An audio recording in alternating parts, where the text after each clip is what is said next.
Now stability of alkene, alkene की stability कैसे decide करते हैं? एल्कीन हाइपर कॉन्जुगेशन शो करते हैं और हाइपर कॉन्जुगेशन के कारण वो स्टेबलाइज होते हैं। जैसे एक एल्कीन हमने ये ले लिया, दिस वन इज CH3,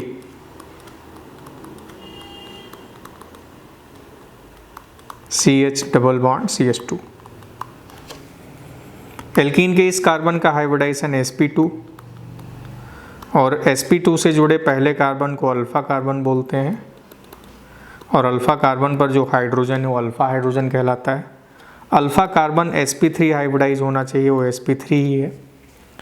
तो जब किसी sp2 कार्बन से sp3 हाइब्रिडाइज कार्बन जुड़ा हो जिस पर कम से कम एक हाइड्रोजन मौजूद हो तो हाइपर कॉन्जुगेशन होता है।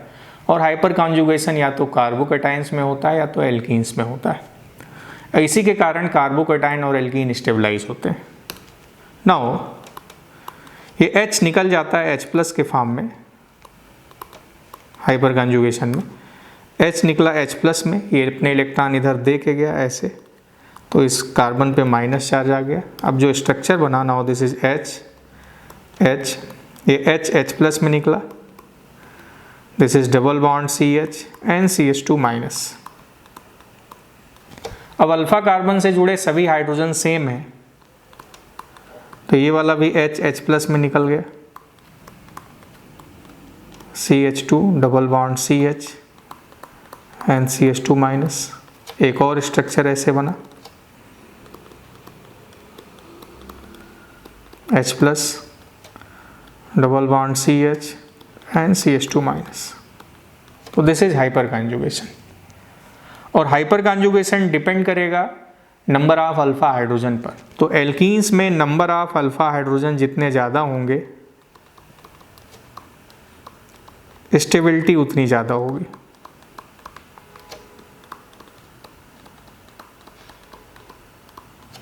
और number of alpha hydrogen directly proportional to stability of alkene.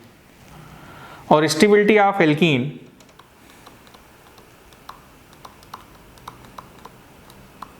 और हीट ऑफ हाइड्रोजनेशन में इन्वर्स रिलेशन होगा, हीट ऑफ कंबशन में भी इन्वर्स रिलेशन होगा।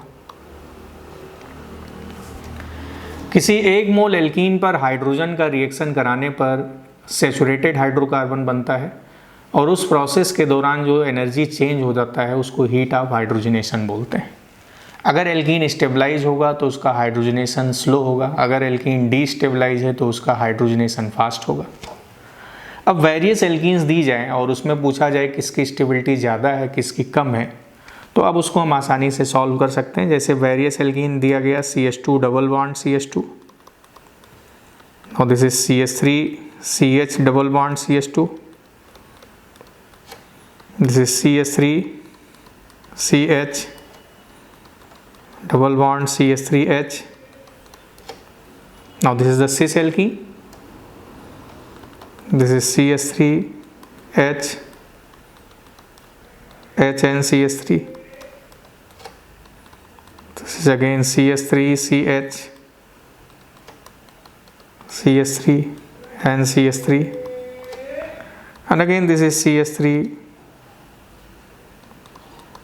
CH3 double bond CH3 and CH3। In various alkene में स्टेबिलिटी और हीट ऑफ हाइड्रोजनेशन का order आपसे पूछा जाए तो सबसे पहले हम number of alpha hydrogen calculate कर लेंगे। अब इसमें अल्फा हाइड्रोजन 0 है, डबल बॉन्ड से जुड़े पहले कार्बन को अल्फा कार्बन, वहाँ जो हाइड्रोजन है वो अल्फा हाइड्रोजन, यहाँ 3 अल्फा हाइड्रोजन, यहाँ 6, यहाँ भी 6, यहाँ 9 और यहाँ 12।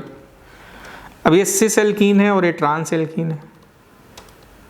अपने को मालूम है कि सिस और ट्रांस में ट्रांस की स्टेबिलिटी ज़्यादा होती है। अब अल्फा हाइड्रोजन बढ़ेंगे तो स्टेबिलिटी इंक्रीज होती जाएगी। Now stability increases,